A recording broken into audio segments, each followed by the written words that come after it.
So joining us till the end of the transmission is Roger Stone of StoneZone.com. Good to have you, my friend. Great to be here, Alex. You kind of read my mind because this is precisely what I want to address. The New York Times should be ashamed of themselves. This story, if you read it carefully, indicates that Manafort is not the subject of an investigation, that there is no evidence of secret campaign or financial transfers to him. This is a nothing burger. All the news that's fit to print embellished with a Clinton tin. There's no story here. This was manufactured news. Now juxtapose that with the New York Times failure to delve into the current criminality at the Clinton Foundation. The Clintons have set up a Clinton Foundation Canada that is unregulated, where millions of dollars from Mr. Justra, who purchased the uranium concession, have flowed. You know how much of that has been reported in the New York Times? None. So this is a manufacture, which I can reveal here, is done on the basis of research that was conducted in Ukraine by Sidney Blumenthal using heavy-handed private detectives. They have dug for months on Manafort, and they have found nothing. There is no investigation. Manafort is not a target. The scrawled note that is in the headline tracks to no bank transfer records. There is no proof of any payment to Manafort. It's a canard. But expanding on that, he has been an international consultant to hundreds of different groups. And so I don't care if he's been a consultant to an elected government. It's George Soros running around overthrowing governments. But and he has never worked for the Ukrainian government or for the Russian government. So he hasn't. As you point out, Alex, the whole involvement of Putin and the Russians is a canard. Let's be very clear. The DNC hacked emails involving the theft from Bernie Sanders and the role of Deborah Wasserman Schultz was hacked by Crucifer II and posted online 5 weeks ago. When it got no traction, he took those documents to WikiLeaks. They put them out, and they received substantial traction. No involvement by the Russians, no involvement by Putin. The whole idea that Manafort and Trump are somehow aligned with Putin, working with Putin, this is a falsehood. Well, I've now confirmed from our NSA sources, not just Benny on air, but the word is it's been tracked. It is U.S. sources in intelligence leaking most of this now because they're so concerned about Hillary. And I have had the Secret Service, Mr. Stone, directly give us intel confirming her medical issues now, which I tell you is one of the scariest things I've ever done because I know how serious this is. Yeah, look, I think that her medical issues are yet another example of the New York Times shirking their responsibilities and essentially writing nothing. But isn't the New York Times owned by a Mexican kingpin now? I mean, let's get real here. No, it is owned by Carlos Slim, who is the largest single donor to the Clinton Foundation and the Clinton Global Initiative. That's who owns a controlling interest in the New York Times, which is why you have this assault on Paul Manafort, which is really about attacking Trump, instead of any investigative journalism about the corruption of the Clintons. This is disgraceful. And frankly, I never heard of the reporters whose names are on this story, but they should be ashamed of themselves because they admit no government official says Manafort has been charged with wrongdoing in the story. He is not the subject of. Well, why don't we just have an article saying that they found the yellow cake Niger uranium at Paul Manafort's house? Well, what's particularly disturbing about this is that within seconds of it being posted last night, it was tweeted online by Corey Lewandowski. So now I think it is fair to say that Lewandowski is in league with Sidney Blumenthal and the Clintons, and in this case, with the New York Times, to discredit. And he works with CNN. Campaign. To hurt the campaign. Pathetic. Really pathetic. So now you used to tell me privately you thought Lewandowski was an idiot. You're saying now you think he's been an operative all along, or just now? Well, why would you do something detrimental to the Trump campaign? Why would you spread complete disinformation? Unless, of course, you're putting yourself ahead of Trump, which is what I think he has done in this instance. Look, Alex, as you know, late last week, shortly after it became known on this program that I have had some back channel communication with WikiLeaks and Julian Assange regarding the fact that everything that Huma Abedin and Cheryl Mills, the Clinton aides, thought that they erased on Hillary's illegal server is in the possession of WikiLeaks. Probably also the Chinese, the Russians, the Saudis, and the Israelis, but most definitely in the hands of WikiLeaks. This is political dynamite. Shortly thereafter, as you know, I myself was hacked. It's far worse than I reported last week. My personal email accounts, my business email accounts, my bank account was accessed, my websites were accessed, my social media feeds were accessed. Two of my associates who work with me, one based in Texas, one based in California, both hacked at the same time. So a total data scoop to find out who you're talking to. 30 years worth of political contacts erased. Email contacts erased. Sabotage. Documents that I was working on, research I was working on, erased. Now, fortunately, all of this is backed up in a server in New York, and therefore all they've done is make me more determined to bring them down and put me back about 4 or 5 days. Well, Trump's coming to town in a few weeks. I hope you'll come here so you and I can meet. Obviously here in Austin, get you down here, Roger. I've got Mr. Haben here who was really looking forward to speaking to you sometime about things he wants to do, working with the campaign, and pop him with any questions you've got, because it's always great to have a wild card question, Gary. But specifically, when he says, we know if we don't win Pennsylvania that we've been stolen, is that obviously because the internal polling shows he's ahead? He's having giant crowds. The Democrats say we're all for you. Most Democrats I talk to say they're for Trump. They see right through Hillary. She can't even get 176 people at her rallies now. He gets 30,000.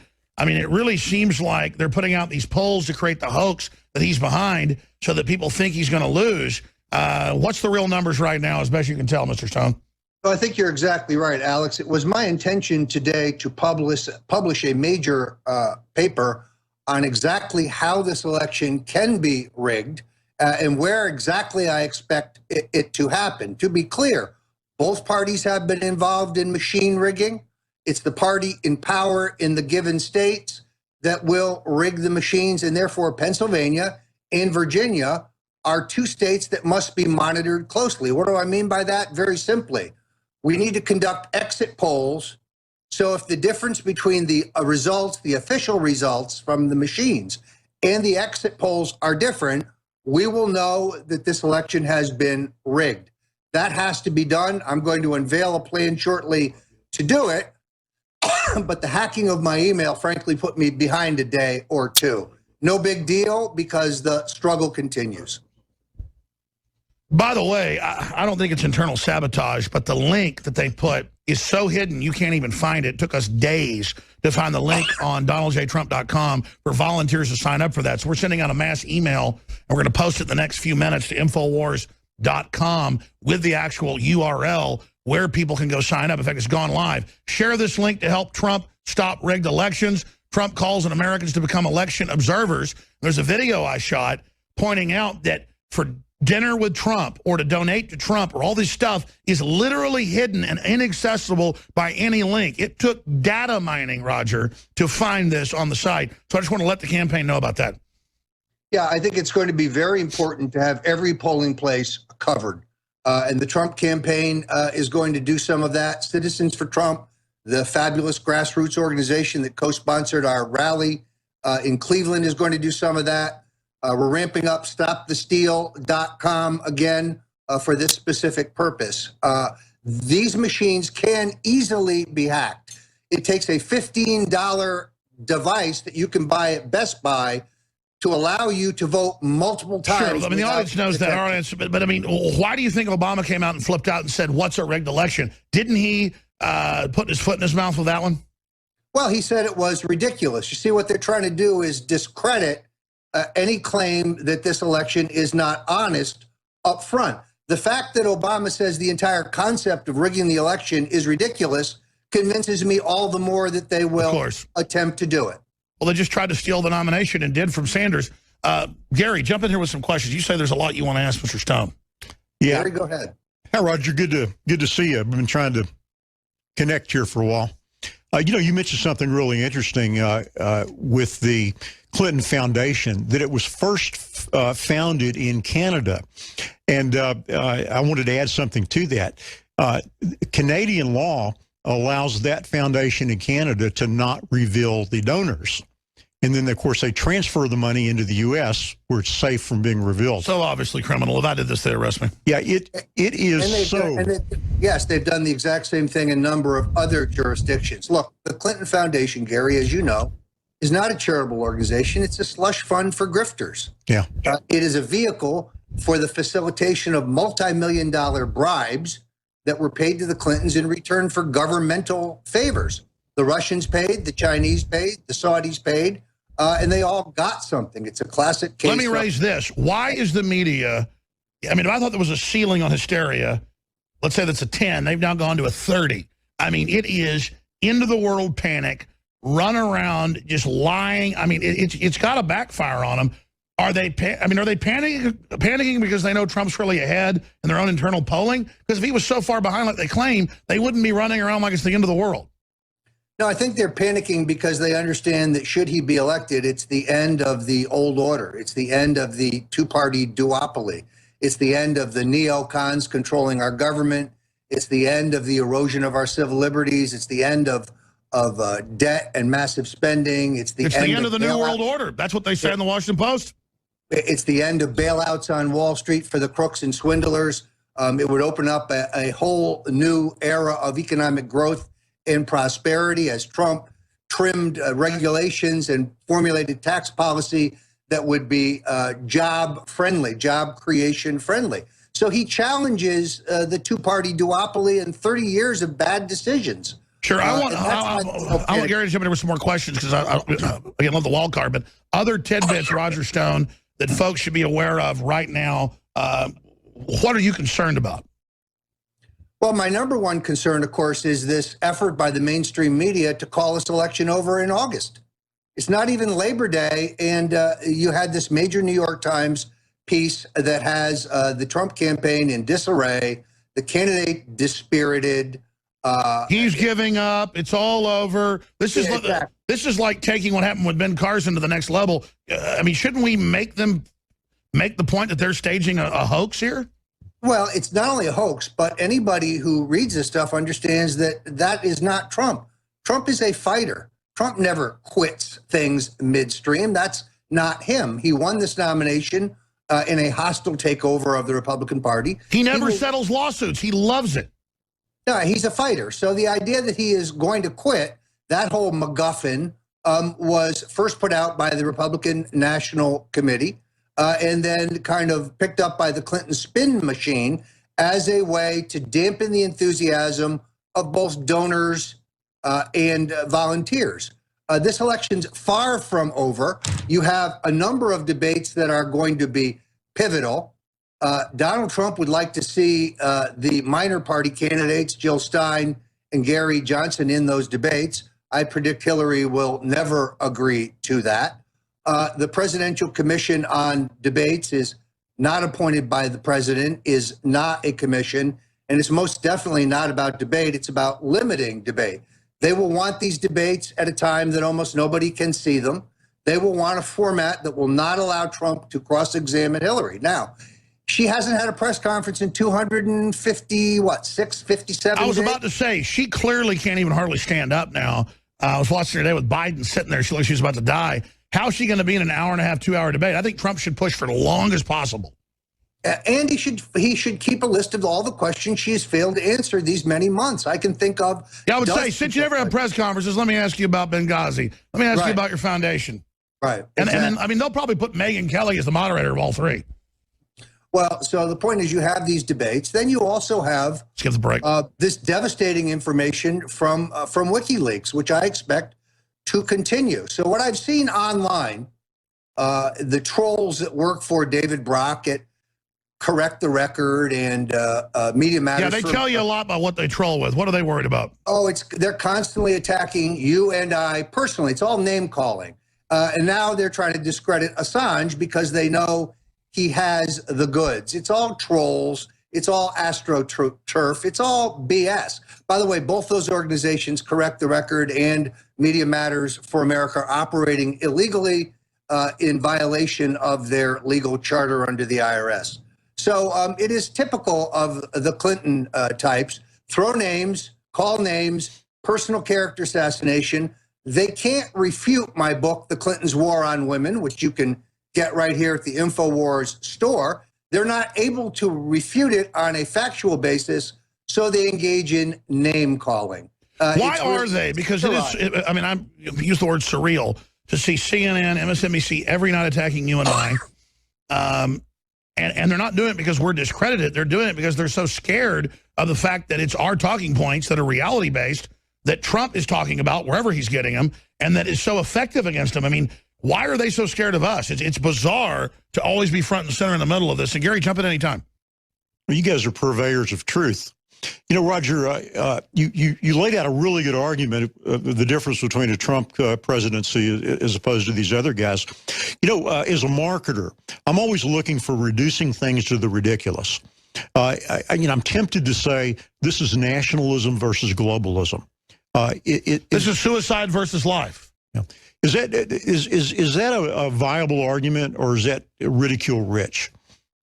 First of all, I think it's an absolutely accurate and viable argument. For some less sophisticated voters, perhaps it bears some explanation, but essentially the entire rise of Trump is a rejection of the policies that have brought this country. Trump is America fighting for its life. Trump is the last gasp if we don't take it. Trump is what you were praying for, people.